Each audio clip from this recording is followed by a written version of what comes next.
আমাদের এই ইজতেমা হলো শুরাই নিজামের ইজতেমা। আপনারা জানেন ইতিমধ্যে আপনাদের কাছে এটা স্পষ্ট হয়ে গেছে যে দাওয়াত ও তবলিগের মধ্যে একটা বিভক্তি হয়েছে।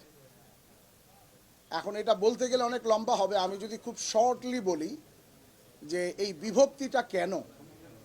আসলে মৌলানা সাদ সাহেব এবং অপরপক্ষে যে ভাইরা আছে তাদের সাথে আমাদের কোনো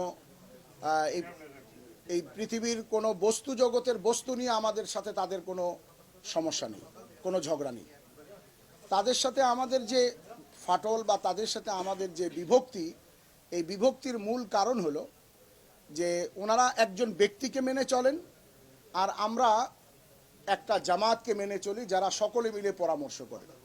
এই জন্য আমি পূর্ব থেকে আপনাদের অর্থাৎ সাংবাদিক ভাইদের কাছে আরও বিভিন্ন সময় আবেদন করেছিলাম যে আমাদেরকে শুরাই নিজাম বলা হোক, জুবাইর পন্থী না বলা হোক। কারণ খোদা না করুন আগামীকাল জুবাইর সাহেবের যদি ইন্তেকাল হয়ে যায় তবুও এই জামাত থাকবে।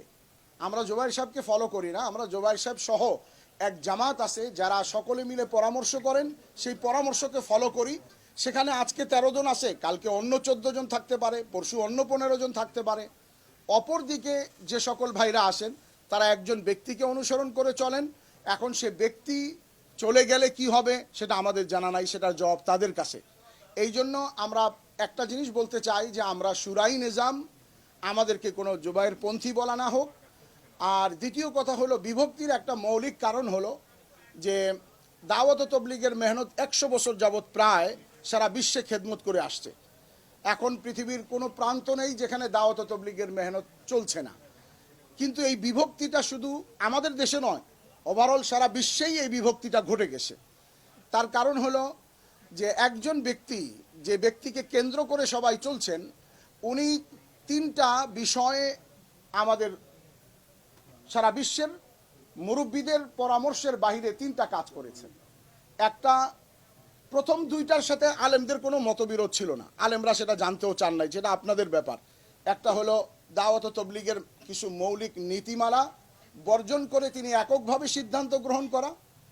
যেমন এর 4-5টা উদাহরণ আসে। উনি একটা কিতাব চালু করছেন, কিছু নীতিমালা নির্ধারণ করছেন যেটা পরামর্শ করেননি। দ্বিতীয় হলো উনি এককভাবে আমির দাবি করছেন। উনি যদি বলেন এই কথা যে না উনি আমির দাবি করেন না, ওনাকে বানানো হয়েছে, তাহলে এত বড় ইজতেমা আজকে আপনাদের চোখের সামনে, এরা তো কেউ তাকে আমির হিসেবে নির্বাচন করেনি, মানেনি।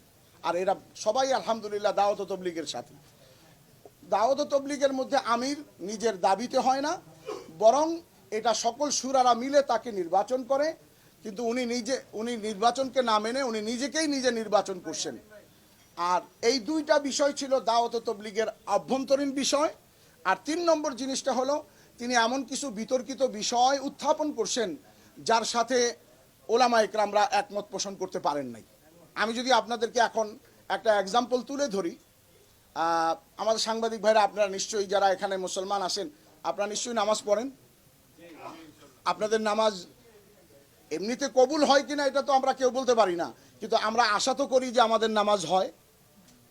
কিন্তু মৌলানা সাদ সাহেব বলেন আপনার নামাজ হয় না।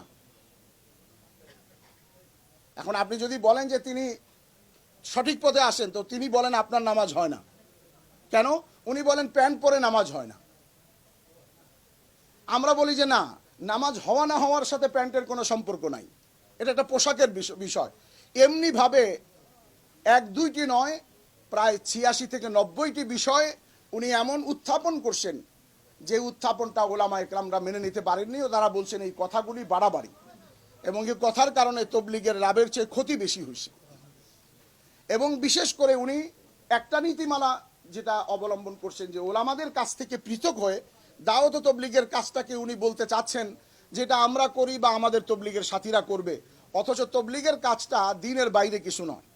দাওয়াত ও তবলিগের কাজটাও যেমন মসজিদের ইমামত, খেতাবত, দর্স তাদরিস, লিখনি, প্রবন্ধ ইত্যাদি ইসলামের কাজগুলি যেমন আলেমের কাজ, তবলিগের কাজটাও তেমনি আলেমদের কাজ। তবে আলেমরা সরেজমিনে কম করেন, তারা তত্ত্বাবধান বেশি করেন। যেহেতু সারা বিশ্বের ওলামা ইকরাম এক প্ল্যাটফর্মে, উনি আলাদা একটা প্ল্যাটফর্মে দাঁড়িয়ে এই কাজটাকে করতে চাচ্ছেন।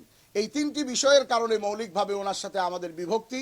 এই জন্য আমরা বলতে চাই যে ইনশাআল্লাহ আল্লাহ তাআলা আমাদের তবলিগের মূলনীতির মধ্যে একটা আসে যে কাজ, যে কোনো কাজ করো পরামর্শ করে করো। তো আমরা এই পরামর্শ করে যে কাজ চালাচ্ছি, আশা করি ইনশাআল্লাহ ব্যক্তি নিরাপদ নয়, পরামর্শ নিরাপদ। ব্যক্তি কখনো নিরাপদ নয়, ব্যক্তি যে কোনো কিছুতে বিচ্যুত হতে পারে, তার বিচ্যুতি ঘটতে পারে, কিন্তু পরামর্শ নিরাপদ। 10 জন মিলে যেটা পরামর্শ করবে, সে পরামর্শ মতে চলবে। আলহামদুলিল্লাহ সেই মতে দাওয়াত ও তাবলীগের কাজ এগুচ্ছে। আমাদের আজকে এত সুবিশাল আয়োজন,